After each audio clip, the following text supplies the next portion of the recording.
नमस्कार। दिन भर की हर खबर से आपको करने खबरदार, मैं हूं श्वेता सिंह। सबसे पहले खबरों को खबरदार के लेंस से देख लेते हैं। शायद आपको इसका एहसास नहीं होगा कि पाकिस्तान की कूटनीतिक डिक्शनरी में एक ही शब्द है और वो है कश्मीर।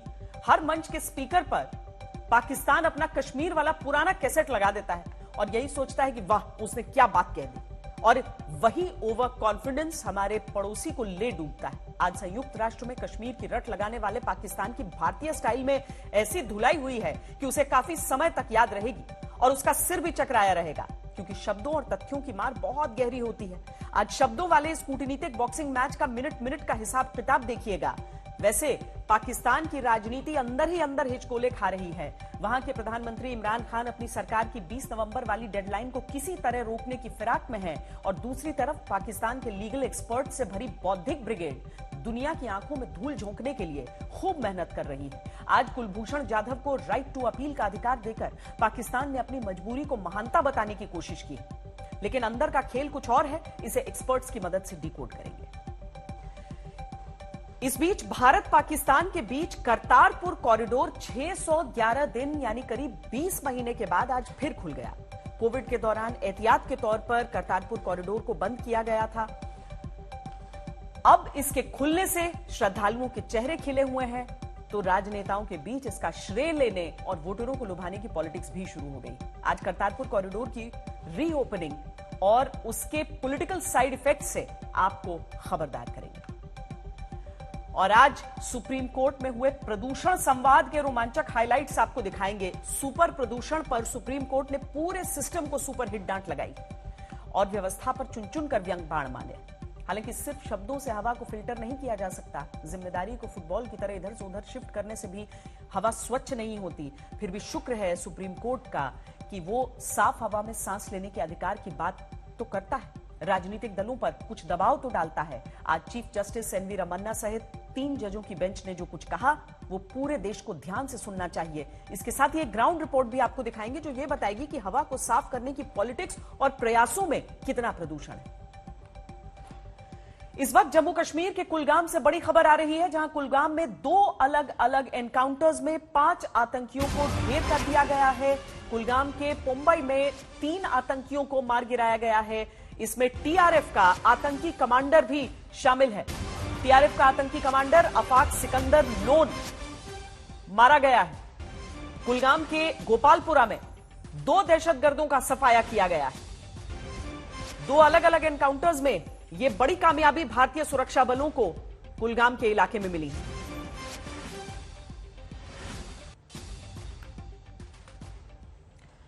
खबरदार में अब हम पाकिस्तान को वो आईना दिखाएंगे जिसमें उसका आतंकी चेहरा बेनकाब होगा। दुनिया भर में अपनी बेइज्जती करवाने के बावजूद पाकिस्तान आज भी कश्मीर का ख्वाब देखने की बीमारी से पीड़ित है, लेकिन भारत भी पाकिस्तान का इलाज करने के लिए हमेशा तत्पर रहता है। संयुक्त राष्ट्र सुरक्षा परिषद यानी यूएनएससी की बैठक में पाकिस्तान ने एक बार फिर कश्मीर के नाम पर भारत का दुष्प्रचार करने की कोशिश की और एक बार फिर भारत ने पाकिस्तान को पूरी दुनिया के सामने बेनकाब कर दिया।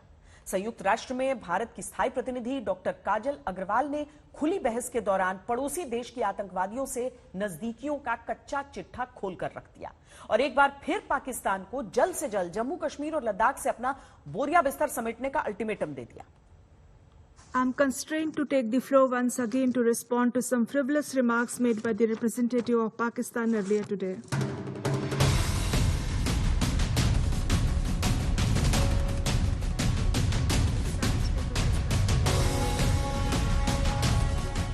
संयुक्त राष्ट्र सुरक्षा परिषद का मंच था और पाकिस्तान एक बार फिर कश्मीर पर अपने तुच्छ विचारों का मंचन कर रहा था, लेकिन पाकिस्तान को अपने गिरेबान में न झांकने की बीमारी है। भारत की बेटी ने एक बार फिर यूएनएससी के मंच से पाकिस्तान का सच से सामना करवा दिया।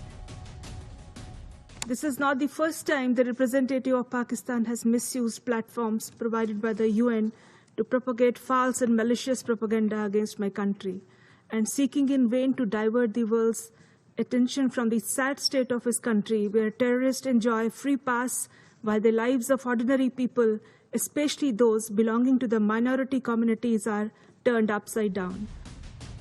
पाकिस्तान चाहे जितनी मर्जी सच से मुंह छिपाता फिरे, लेकिन वो जब भी कश्मीर पर झूठ की जुबान चलाएगा, भारत उसकी जुबान पर कैंची चलाएगा और पाकिस्तान को बेनकाब करेगा। वैश्विक आतंकवादी संगठनों की सूची में शामिल कम से कम 12 संगठनों का ठिकाना है पाकिस्तान, जिसमें से 5 आतंकवादी संगठन सिर्फ भारत के खिलाफ साजिशें रचते हैं। उनका सारा फोकस भारत में दहशत फैलाने पर रहता है। जाहिर है पाकिस्तान सिर्फ भारत का दुश्मन नहीं है, बल्कि पूरी दुनिया का दुश्मन है। भारत ने एक बार फिर पूरी दुनिया के सामने पाकिस्तान का नकाब उतारा है। Member states are aware that Pakistan has an established history and policy of harboring, aiding, and actively supporting terrorists. This is a country which has been globally recognized as one openly supporting, training, financing, and arming terrorists as a matter of state policy. It holds the ignoble record of hosting the largest number of terrorists prescribed by the UN Security Council. ये पाकिस्तान का नकाब ही तो है जो खुद को आतंकवाद का पीड़ित देश बताते नहीं थकता। लेकिन असल में तो जितने नाना प्रकार के आतंकवादी पाकिस्तान में पाए जाते हैं, उतने कहीं और नहीं। पाकिस्तान में चल रहे आतंकी संगठनों को अमेरिकी कांग्रेस की रिपोर्ट में 5 श्रेणियों में बांटा गया है। पहली श्रेणी वैश्विक स्तर के आतंकवादी संगठन, यानी जो दुनिया भर में आतंकवाद का पर्याय है। दूसरी श्रेणी अफगानिस्तान सेंट्रिक आतंकवादी संगठन, जो अफगानिस्तान में आतंक के लिए जिम्मेदार है। तीसरी श्रेणी भारत और कश्मीर केंद्रित आतंकवादी संगठन, जो भारत और कश्मीर में आतंकवाद फैलाने के लिए जिम्मेदार हैं। चौथी श्रेणी पाकिस्तान सेंट्रिक आतंकवादी संगठन, जो खुद पाकिस्तान की जनता को निशाना बनाते हैं। और पांचवी पंथ केंद्रित आतंकवादी संगठन, जो शियाओं को निशाना बनाते हैं। यानी खुद अपने ही देश के लोगों का दुश्मन है पाकिस्तान, जहां आतंकवादियों को फ्री पास मिलता है। निर्दोष लोगों की जान लेने का, आतंकवाद से लहूलुहान करने का, कश्मीर के नाम पर पाकिस्तान का यह तमाशा अब और ज्यादा बर्दाश्त नहीं करेगा Bharat. I would like to be categorical about India's position. The entire Union territory of Jammu and Kashmir and Ladakh were, are, and will always be an integral and inalienable part of India. This includes the areas that are under the illegal occupation of Pakistan. We call upon Pakistan to immediately vacate all areas under its illegal occupation.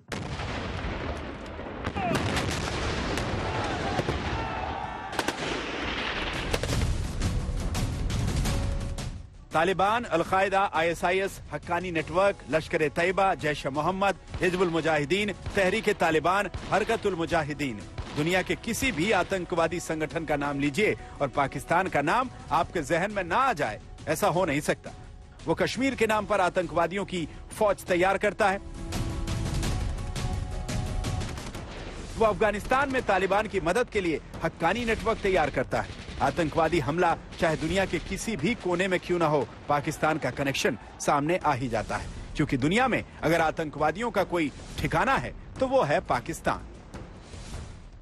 This is not the first time the leader of Pakistan has misused platforms provided by the UN to propagate false and malicious propaganda against my country. This is a country which has been globally recognized as one openly supporting, training, financing, and arming terrorists as a matter of state policy.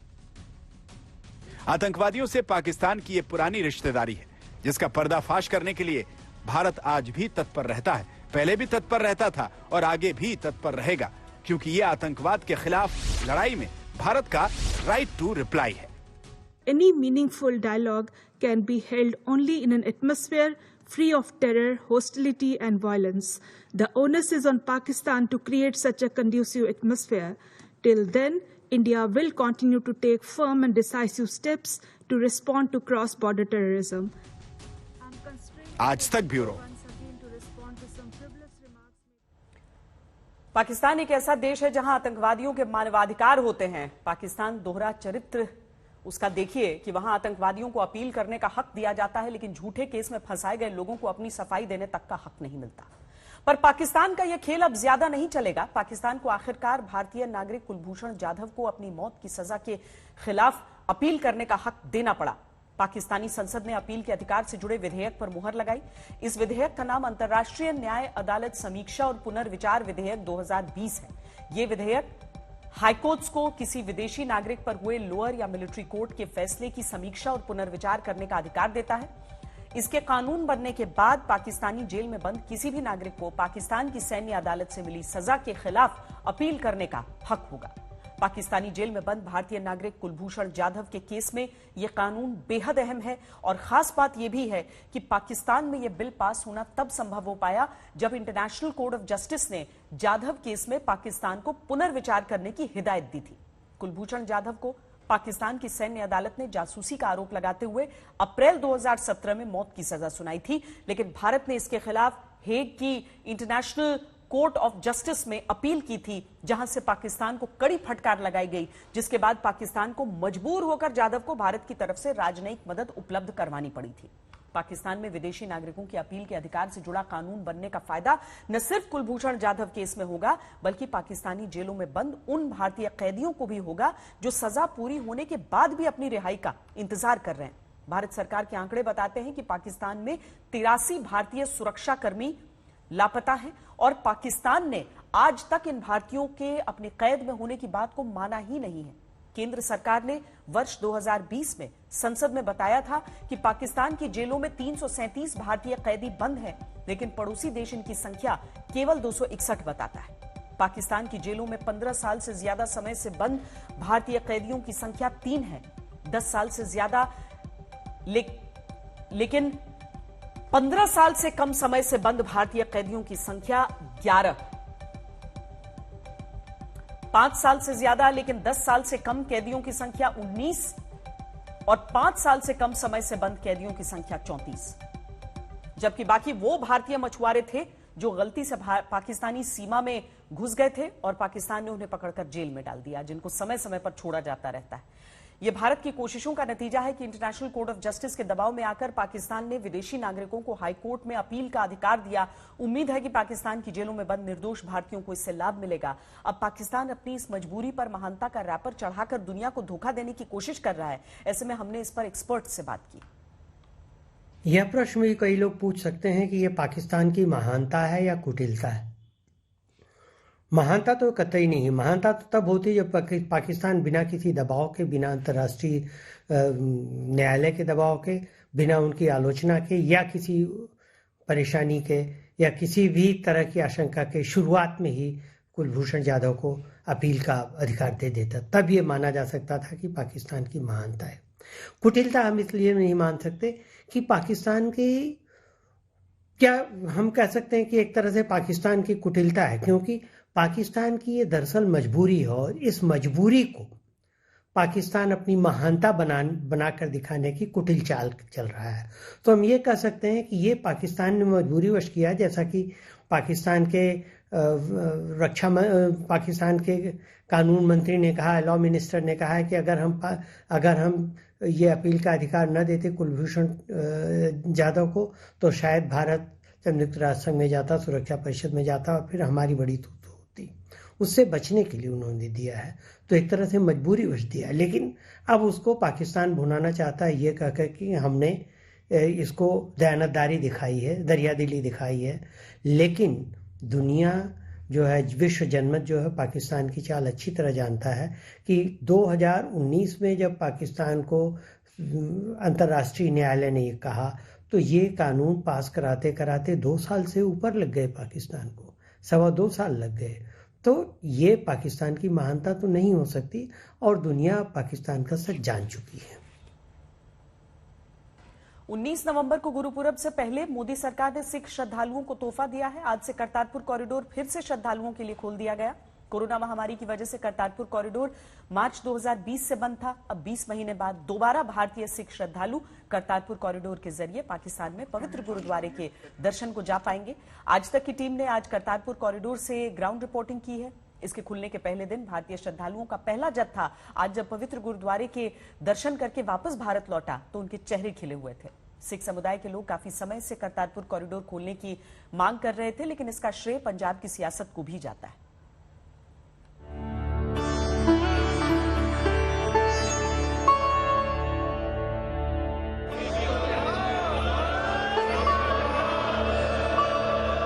मुझे बहुत अच्छा सौभाग्य मिला है ये जाने का और बहुत अच्छा मतलब प्रयास था गवर्नमेंटों का जिन्होंने ओपन किया है और दोनों तरफ से बहुत अच्छा स्वागत हुआ है। बहुत खुले दर्शन हुए वहाँ पे, बहुत अच्छे थे। हम लोग कुछ 5-6 लोग ही थे आज। सर मेरे को बहुत खुशी है कि मैं अपने आप को खुशकिस्मत समझता हूँ कि जिस करके मैं पहले जत्थे में और पहले 5 बंदों में था जो मैं वहाँ जाने वाला था। गुरु नानक देव जी ने कृपा की है कि हम लोग वहाँ जाके दर्शन दे के आए पहली बार।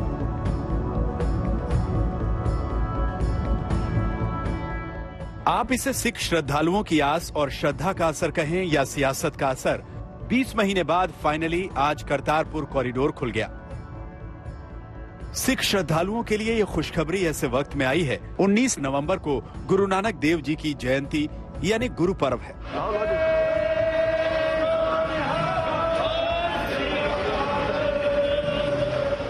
वहाँ पर जो पाकिस्तान की साइड से कम 500 बंदा आया हुआ था और वो हमें देखकर इतना खुश था क्योंकि हमने वो येलो बैच पहना हुआ था। जो इंडियंस का था येलो था, उनका ग्रीन था, तो वो देख के हमें फोटो खिंचवा रहे थे कि इंडियंस आए, बहुत टाइम बाद आए। वहाँ के जितने थे ये जो डॉलर कन्वर्ट करके देते वो बहुत खुश थे कि आज 2 साल बाद खुला, बहुत अच्छा लग रहा है। सब एक एक बंदा बहुत खुश था। आज इस पवित्र धरती पर आकर आजादी के बाद से ही भारतीय सिख श्रद्धालुओं की अरदास साल 2019 में तब पूरी हुई थी जब करीब 3.5 किलोमीटर लंबा करतारपुर कॉरिडोर पहली बार खुला था। लेकिन कोरोना महामारी की वजह से मार्च 2020 में इसे एहतियातन बंद कर दिया गया। अब 20 महीनों बाद इसे दोबारा खोला गया है। आज से ठीक 2 साल पहले नवंबर 2019 में हमने यही करतारपुर कॉरिडोर लिया था और हम पहुंचे थे गुरुद्वारा दरबार साहिब करतारपुर पाकिस्तान में। तब ये करतारपुर कॉरिडोर का उद्घाटन हुआ था। उस साल 9 नवंबर 2019 को इंडियन साइड पर भारतीय प्राइम मिनिस्टर नरेंद्र मोदी जी ने इसका उद्घाटन किया था और पाकिस्तानी साइड पर इमरान खान पाकिस्तानी प्रधानमंत्री, उन्होंने इसका उद्घाटन किया था। सिख जो श्रद्धालु हैं उनके लिए बहुत बड़ा ये मौका था, बहुत ही हिस्टोरिक और ऐतिहासिक एक मौका था। और उसके बाद बस कुछ ही महीनों बाद कोविड के चलते ये करतारपुर कॉरिडोर जो है, जो बना था, ये बंद हो गया था। आज ये कॉरिडोर दोबारा से खुला है। श्री गुरु नानक देव जी के प्रकाश पर्व से पहले केंद्र सरकार के करतारपुर कॉरिडोर खोलने के फैसले से सिख श्रद्धालुओं के चेहरे खिले हुए हैं। लेकिन कुछ दिन पहले ही भारत सरकार ने कॉरिडोर खोलने की पाकिस्तानी मांग को ठुकरा दिया था, जिसके बाद सभी राजनीतिक दलों ने पीएम मोदी से करतारपुर खोलने की मांग की थी। मंगलवार को पूर्व मुख्यमंत्री कैप्टन अमरिंदर सिंह ने पीएम मोदी से कॉरिडोर खोलने की मांग की। इससे पहले रविवार को पंजाब के बीजेपी नेताओं ने पीएम मोदी से मुलाकात की थी और कॉरिडोर खोलने का अनुरोध किया था। हाल ही में पंजाब के मुख्यमंत्री चरणजीत चन्नी ने भी गृह मंत्री से मुलाकात कर करतारपुर कॉरिडोर खोलने की मांग की थी। अकाली दल के नेता और पूर्व केंद्रीय मंत्री हरसिमरत कौर बादल ने भी पीएम मोदी को पत्र लिखकर यही मांग की थी। 9 नवंबर को नवजोत सिंह सिद्धू ने भी करतारपुर कॉरिडोर खोलने की गुजारिश की थी। और अब सभी राजनीतिक दलों की अरदास पूरी हो गई है। मोदी सरकार ने करतारपुर कॉरिडोर खोल दिया है। करतारपुर साहब कॉरिडोर जब शुरुआत हुई तो आपको मालूम है तमाम तरह के संकट आए, तमाम तरह की परेशानियां आई। उसके बावजूद भी नरेंद्र मोदी जी की सरकार ने एक मजबूत इच्छा शक्ति के साथ हमारे सिख भाइयों और बहनों की जो एक श्रद्धा है, एक तमन्ना रहती है वहां पर दर्शन की, अरदास की, उसको पूरा किया। इस बीच में कोविड पीरियड आया, कई कारण आए, उसकी वजह से बंद हुआ, फिर से शुरू हुआ। निश्चित तौर से पूरे देश में इसका न केवल सिख भाई बहनों ने बल्कि पूरे देश ने इसका स्वागत किया। बाबा नानक का जो करतारपुर लांगा है उसको खोलने का जो केंद्रीय सरकार का नतीजा है उसका हम स्वागत करते हैं। ये एक सही दिशा में एक कदम है। आज हर जो बाबा नानक की जो आस्था में विश्वास रखने वाला, बाबा नानक के जो विश्वास रखता है, उनको मानता है, उन सभी के लिए बहुत ही खुशी का दिन है। बड़ी खुशी है कि करतारपुर साहब का लांघा खुल रहा है। मैं भी लगातार प्रधानमंत्री ਨੂੰ चिट्ठियां लिखियां, हरसिमरत कौर बादल ने भी पार्लीमेंट उठाया, तो चंगा है हुण खुल रहा है। ਤੇ बहुत लोगों की मंग सी ते लोगों की कौम की भावना सी। पंजाब चुनाव से पहले करतारपुर कॉरिडोर को दोबारा खोलने के मुद्दे का बड़ा सियासी महत्व है, इसलिए पंजाब के सभी राजनीतिक दल इसका श्रेय लेने की होड़ में लगे हुए हैं। अब 18 नवंबर को पंजाब के मुख्यमंत्री अपनी कैबिनेट के साथ करतारपुर साहिब मत्था टेकने जाएंगे और वोटों की मन्नत मांग कर लौटेंगे। 19 तारीख को गुरपर्व है। गुरपर्व से पहले भारत सरकार ने कहीं ना कहीं एक बड़ी सौगात दी है। फिलहाल 250 लोग ही एक साथ वहां पर जा सकेंगे। सुबह 9 बजे से शाम के 6 बजे के बीच में, 6 बजे से पहले वापस आना होगा। बहुत अच्छा मौका है। गुरपर्व के समय पे सरकार ने जो ये इजाज़त दी है वहाँ जाने की, इसका भी शुक्रिया है। और सभी में बहुत खुशी का माहौल है, क्योंकि कोरोना की वजह से आपको पता है बहुत डिप्रेशन का माहौल था। 2 साल लोगों में बड़ी मुश्किल का सामना करना पड़ा। गुरु नानक देव जी के सब वहाँ पहुंचकर अरदास बेनती करना चाहते हैं। गुरु नानक नाम लेवा संगत जो है वो वहाँ पहुंचना चाहती है, तो इसके लिए सरकार ने अच्छा फैसला लिया है।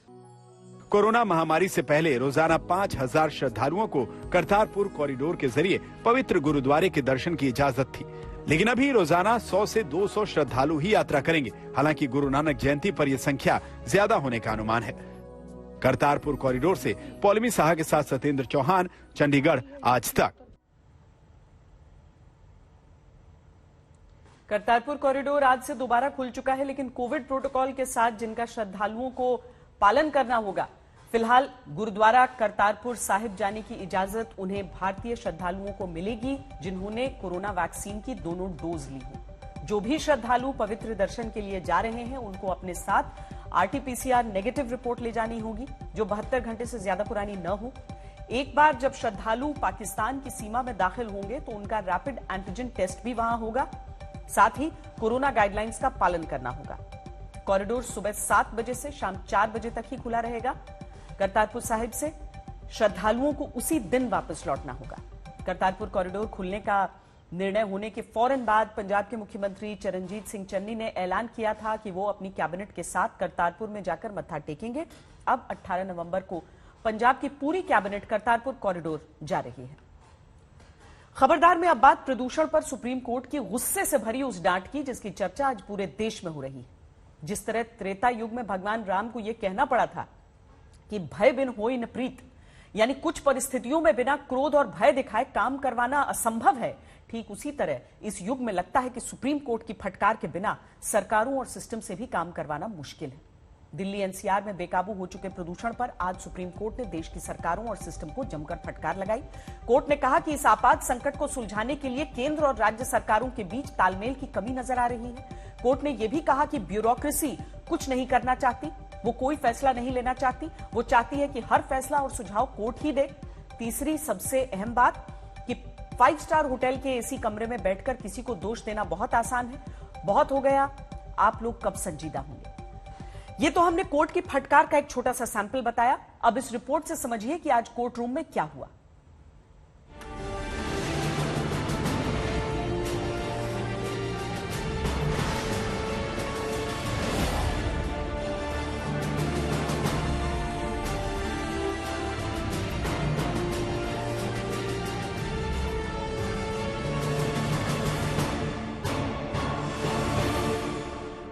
प्रदूषण की समस्या लोगों की जिंदगी से जुड़ी हुई है और सुप्रीम कोर्ट सरकारों के कामकाज से संतुष्ट नहीं।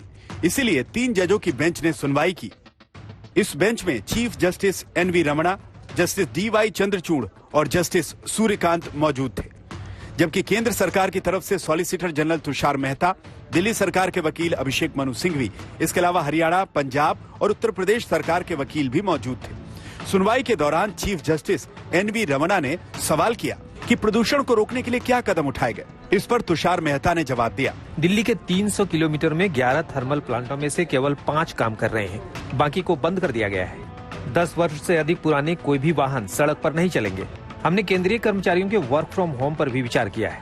इसके बाद दिल्ली सरकार की तरफ से पेश हुए अभिषेक मनु सिंघवी से सीजेआई ने सवाल किया, दिल्ली सरकार की तरफ से क्या कदम उठाए जा रहे हैं। इसके जवाब में सिंघवी ने कहा, कंस्ट्रक्शन साइट पर दिन रात नजर रखी जा रही है। एंटी डस्ट कैंपेन चलाया गया है। दिल्ली सरकार ने आगे कहा, केंद्र सरकार के 90% सुझावों को दिल्ली सरकार पहले ही लागू कर चुकी है।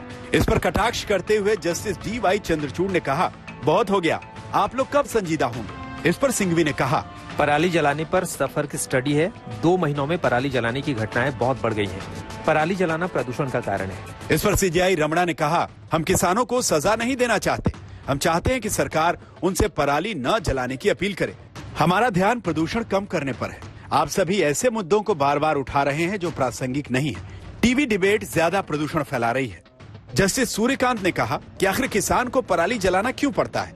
5 स्टार होटल के एसी कमरे में बैठकर किसानों को दोष देना बहुत आसान है। सुप्रीम कोर्ट ने आज अपनी नाराजगी जाहिर करते हुए सबसे पहले यही सवाल पूछा कि हर साल जब प्रदूषण का पता है कि मौसम बदलते ही प्रदूषण दिल्ली में बढ़ता है, तो हर बार ऐसा ही क्यों होता है कि उच्चतम न्यायालय को एक खास खंडपीठ बिठाकर डायरेक्शंस देनी पड़ती हैं कि केंद्र सरकार और राज्य सरकारें क्या करें। कोर्ट ने पूछा कि हर बार ऐसा क्यों हो कि आपको जब पता है कि आग लगनी है और आपको आग बुझानी है, तो बाल्टी कैसे उठानी है ये तक हमें बताना पड़ता है। सुनवाई के दौरान जस्टिस एनवी रमणा ने ब्यूरोक्रेसी को भी फटकार लगाई। उन्होंने कहा, पिछले 30 साल से एक जज के तौर पर मैंने देखा है कि ब्यूरोक्रेसी कुछ करना नहीं चाहती, वो कोई फैसला लेना नहीं चाहती। वो चाहती है कि हर फैसला और सुझाव कोर्ट ही दे। वो चाहती है कि हम उन्हें बताएं कि लड़ना कैसे है। सीजेआई ने यह भी कहा कि कल की मीटिंग में कोई फैसला क्यों नहीं लिया गया, हमारा 2 घंटे का समय बर्बाद कर दिया। कोर्ट को नाराज होता देख तुषार मेहता ने कहा, मौसम विभाग का कहना है कि 21 नवंबर के बाद मौसम बदलते ही स्थिति में सुधार आने की संभावना है। अभी कई पाबंदियां लगाई हैं। क्या कोर्ट कोई सख्ती दिखाने से पहले 21 तारीख तक इंतजार कर सकता है? इस पर नाराजगी जाहिर करते हुए जस्टिस DY चंद्रचूड़ ने कहा, प्रदूषण पर हम मौसम के बदलने का इंतजार नहीं कर सकते। मौसम सुधरेगा तो प्रदूषण की स्थिति में भी सुधार होगा। क्या आप इसी के इंतजार में? इस दौरान SG तुषार मेहता ने कहा, एक राजा था, उसने फैसला लिया कि उसके राज्य में कोई भी भूखा नहीं सोएगा, तो उसके राज्य में काम करने वाले अधिकारी किसी को सोने ही नहीं देते थे। इस पर सीजेआई ने कहा, कम से कम राजा ने ये तो सोचा कि कोई भूखा था या नहीं। कुल मिलाकर सुप्रीम कोर्ट ने सभी सरकारों को यह संदेश दिया है कि अगर इस बार प्रदूषण को रोकने के लिए काम नहीं हुआ तो सुप्रीम कोर्ट सख्त एक्शन लेगा। अब देखना यह है कि 24 तारीख को सुप्रीम कोर्ट क्या आदेश जारी करता है। कोर्ट ने यही पूछा कि आपने सिर्फ ये कहा है कि आप ये करेंगे, लेकिन इनको कैसे करेंगे, किस तरह से ये इंश्योर करेंगे कि लोग आपकी बात माने, सड़कों पर ना उतरें, कंस्ट्रक्शन करते वक्त सभी प्रिकॉशंस बरतें, जो CPCB के इमिशन नॉर्म्स हैं उनको ढंग से फॉलो किया जाए। ये सभी आखिर आप करेंगे कैसे, क्योंकि ये पॉलिसीज जो हैं ये काफी पुरानी हैं, नई नहीं है, लेकिन इनकी इम्प्लीमेंटेशन में ही सभी खामियां हैं। कोर्ट ने साफ सवाल ये पूछा है कि आपने पॉलिसियां तो बहुत बना दी, आखिर उनको काम कैसे कराओगे। अनिशा माथुर के साथ संजय शर्मा, आज तक। दिल्ली में वायु प्रदूषण के खतरनाक स्तर को लेकर देश की सबसे बड़ी अदालत में गंभीर बहस हो रही है। लेकिन क्या प्रदूषण रोकने के लिए ग्राउंड पर गंभीर प्रयास हो रहे हैं या इन प्रयासों में भी प्रदूषण के कण हैं? दिल्ली NCR में हवा के खराब मानकों के लिए छोटी छोटी लापरवाहियां और सस्ती सियासत की मात्रा बहुत अधिक है। ऐसे में आपको दिल्ली और आसपास के इलाकों में वायु प्रदूषण की जमीनी सच्चाई दिखाती हमारी ये रिपोर्ट देखनी चाहिए।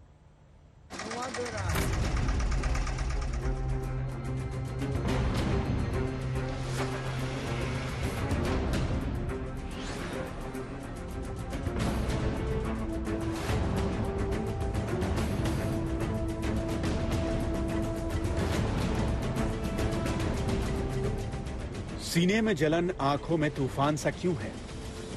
इस शहर में हर शख्स परेशान सा क्यों है? शायर शहरयार की ये लाइनें भले ही किसी और फलसफे के साथ लिखी हों, लेकिन प्रदूषण से परेशान दिल्ली और NCR के इलाकों पर दुरुस्त बैठती हैं। दिल्ली NCR की खराब हवा से निपटने का सबसे अच्छा तरीका जो ढूंढा गया है वो है एक तरह से लॉकडाउन लगाने का फैसला।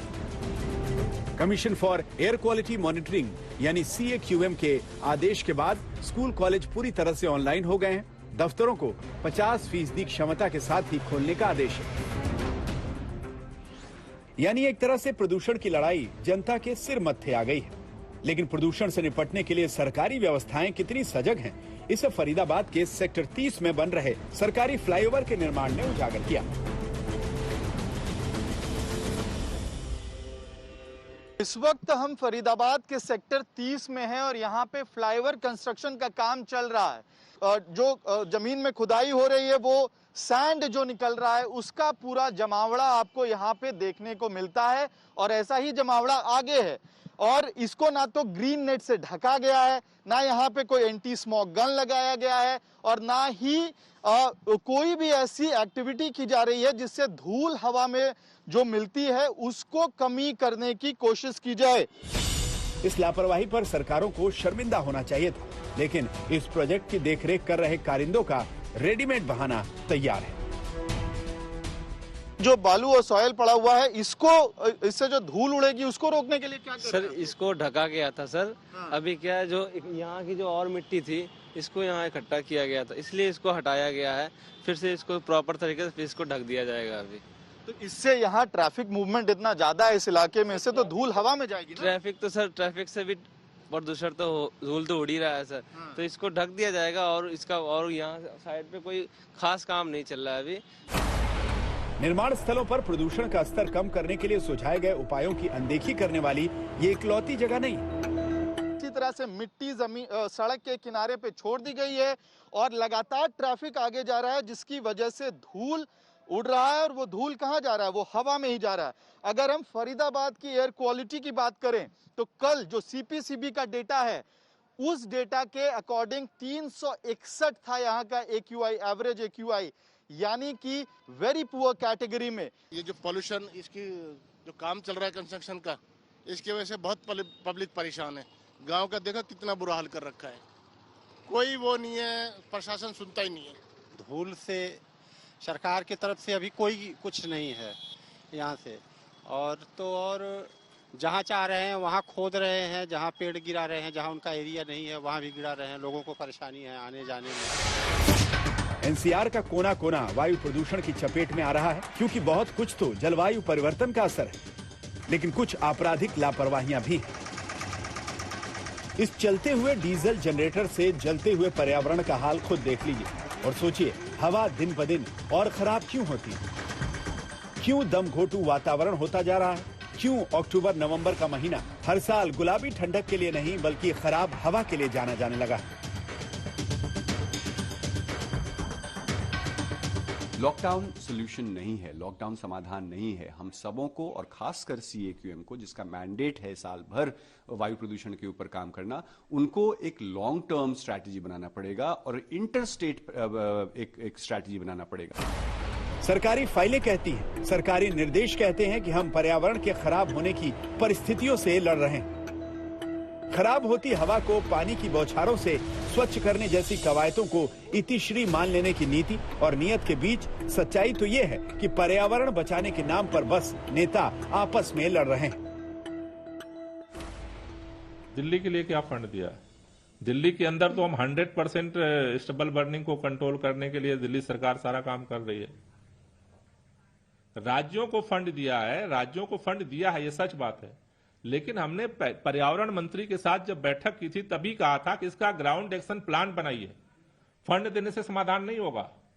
हमने कहा था जितना पैसा केंद्र सरकार दे रही है उससे आधे पैसे में सरकार को डायरेक्शन दीजिए और बायो डीकंपोजर का छिड़काव हो सकता है। 40,000 रुपए अरविंद केजरीवाल जी ने, बिना राजनीति के धन्यवाद भी हम देते हैं, उन्होंने 40,000 रुपए खर्च किए हैं पराली के प्रदूषण को कंट्रोल करने के लिए। अरविंद केजरीवाल जी ने कोई छोटा मोटा काम नहीं किया है। संसद और विधानसभा लोकतंत्र के वो मंदिर हैं जहां से देश की जनता का भविष्य तय होता है। अगर ये ठीक तरीके से नहीं चलेंगी तो इसमें हमारा और आपका ही नुकसान है। आपने नोट किया होगा कि हमारे देश की संसद और विधानसभा में पिछले कुछ समय से काम कम, शोर की मात्रा ज्यादा हो गई है। देश के सांसद और विधायक सदन में अपनी बात रखने में अधिकतर समय विरोध का सामना करते हैं। संसद और विधानसभाओं में लगातार जारी गतिरोध आज लोकतंत्र के लिए बहुत बड़ी समस्या है। इस तरह के गतिरोध को दूर करने के लिए आज शिमला में अखिल भारतीय पीठासीन अधिकारी सम्मेलन आयोजित किया गया। इस सम्मेलन में प्रधानमंत्री नरेंद्र मोदी भी वर्चुअली शामिल हुए। उन्होंने देश के पीठासीन अधिकारियों से one nation one legislation platform का मंत्र दिया। सम्मेलन में लोकसभा अध्यक्ष ओम बिरला और उप सभापति हरिवंश नारायण सिंह समेत देश भर की विधानसभाओं और विधान परिषद के पीठासीन अधिकारी और उपाध्यक्ष भी शिमला पहुंचे। ये सम्मेलन इसलिए भी खास है क्योंकि 100 साल पहले 1921 में शिमला में ही ऐसा पहला सम्मेलन हुआ था। आज पीएम मोदी और लोकसभा अध्यक्ष ओम बिरला ने देश भर से आए पीठासीन अधिकारियों से संवाद किया। वो आपको सुनाते हैं। आप भी भली भांति जानते हैं कि जब देश की संसद या कोई विधानसभा अपना नया कार्यकाल शुरू करती है तो उसमें ज्यादातर सदस्य फर्स्ट टाइमर होते हैं। यानी राजनीति में बदलाव लगातार होते हैं। जनता लगातार नए लोगों को, नई ऊर्जा को मौका देती हैं और जनता के ही प्रयासों से सदन में भी हमेशा ताजगी, नया उत्साह, नया उमंग आता ही है। हमें इस नए पैन को नई कार्य प्रणाली में ढालने की जरूरत है कि नहीं है? मुझे लगता है कि बदलाव आवश्यक है। इसके लिए ये जरूरी है कि नए सदस्यों को सदन से जुड़ी व्यवस्थित ट्रेनिंग दी जाए, सदन की गरिमा और मर्यादा के बारे में उन्हें बताया जाए। हमें अक्रॉस द पार्टी सतत संवाद बनाने पर बल देना होगा। राजनीति के नए मापदंड भी बनाने ही होंगे। इस सम्मेलन में निरंतर चर्चा होती रही कि भारत के तीनों अंगों में किस प्रकार हम अपनी अपनी भूमिका में आदर्श संतुलन बनाए रखें और किस प्रकार विधायी निकायों को अधिक समर्थ और अधिक सक्षम बनाया जाए। हमारा ध्यान इस बात पर भी है कि विधानमंडलों में होने वाली चर्चा अधिक अनुशासित हो, सारगर्भित हो, गरिमा में हो और संसदीय विशेषाधिकारों में स्पष्टता लाए। आज आपको यह भी जानना चाहिए कि एक दिन संसद चलने का खर्च कितना आता है, ताकि संसद में होने वाले गतिरोध से देश को होने वाले नुकसान को समझा जा सके। आपको जानकर हैरानी होगी कि संसद की एक दिन की कार्रवाई पर हर घंटे करीब 1.5 करोड़ रुपए खर्च होते हैं। हर मिनट के हिसाब से यह नुकसान करीब 3 लाख रुपए होता है। इस बार मानसून सत्र में संसद सिर्फ 9 दिन चली, इससे देश का करीब 54 करोड़ रुपया पानी में बह गया। अब देखना यह है कि 29 नवंबर से शुरू होने वाले शीतकालीन सत्र में देश का कितना पैसा बर्बाद होता है, क्योंकि इस बार भी विपक्ष सरकार को घेरने और हंगामे के मूड में है।